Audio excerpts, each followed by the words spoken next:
exporting nurses and doctors for GDP growth. We are wasting our own at the backyard. And today you see, COVID-19 has exposed us. We are now recalling the same nurses that we put aside and did not recognize them. I'm even thinking if they can remember what they studied at home, because they've not practiced. And nursing is practical. Being a doctor means you have to practice. We are calling nurses whose expertise have been on the shelf for so many years. It is a pity, it's shameful for us.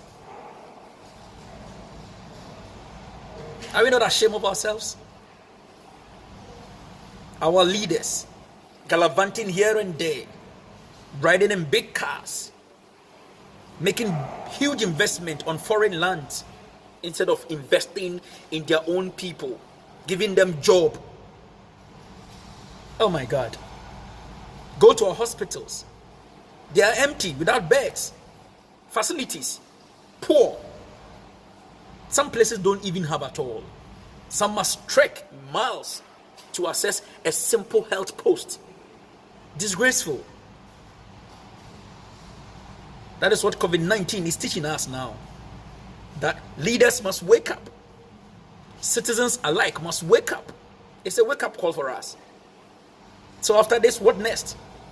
We need to start planning again for a better future, for a future generation that will inherit a better society. Then it comes to mind. I've seen a lot of people. Yesterday when I made that video, I just clapped and thanked those benevolent people who are donating. There are social interventions for the poor and vulnerable. It is true. Even in Ghana, we have what we call the LEAP, yes. And it's come to hit me that how do we even give back to the society through this LEAP program? How do we have the target? How do we target those people who are poor and vulnerable and give them that LEAP program? The benefit. No proper data. So, Mr. President, ministers of state, benevolent people, churches that are donating into the COVID-19 trust fund, how are we going to share it without proper data and quality data? You see, another unpreparedness. In most African countries, especially Ghana, we don't have quality data. And what is so mad is that an individual in Ghana has more than 5 identities: health insurance card, a passport, driver's license, voter's ID card, and if possible, a SNET ID. One person holds all these cards. And sometimes with different names and different identities, different biodata. We are sick as human beings. Excuse me to use that word. But now our leaders must rethink about how to help us, how to help poor and vulnerable. And I'm saying that the trust fund, how are we going to target those people that need it most? Thank you, Mr. Vice President of Ghana, who initiated this digital addressing system. But I ask myself, is it useful now? How useful is that digital addressing system now that we have an emergency? People need help. How do we search for them? How do we get to them without proper data? Sometimes it is even better to think about the communist world, like China, using surveillance system to monitor the movement of their people. That is why sometimes they are not able to tell us how they did it. Because someone will tell you that it's against human right. What human right when people are dying? So the communist state, who now try to fish on citizens' privacy, at all is now good for them now, because they can map strategies to look at hotspot, those who are affected seriously, and help them. Democracy, what does that helping us?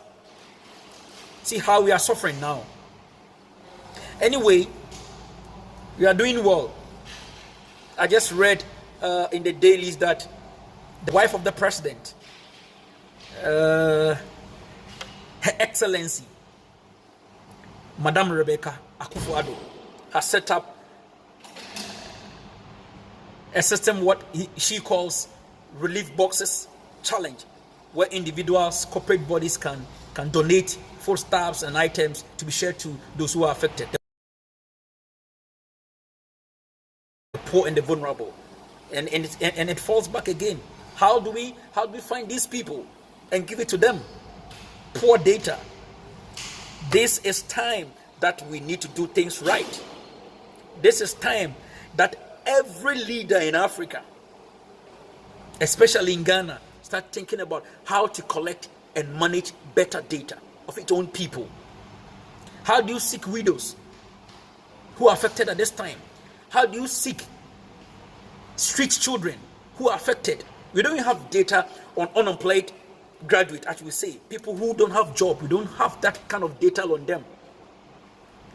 Africans are speaking on their lips. So now that COVID-19 is teaching us a lesson, I hope we learn. Our people need us, leaders. It is time to plan and plan very well, because nobody knows what happened next. Today, it's COVID-19, coronavirus. Tomorrow, it will be something different. It is now or never. Stay safe. Stay home if it is possible. Wash your hand under 30 seconds with soap and water. And make sure you use this whenever you are in public and speaking.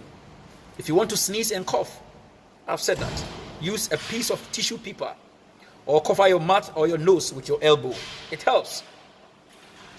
On top of it all, you can use hand sanitizer to sanitize your hand. Save yourself and save others. It depends on us. I've already told you that this virus does not move. We move it. So when we stay, we break the chain. We shall meet. God bless you.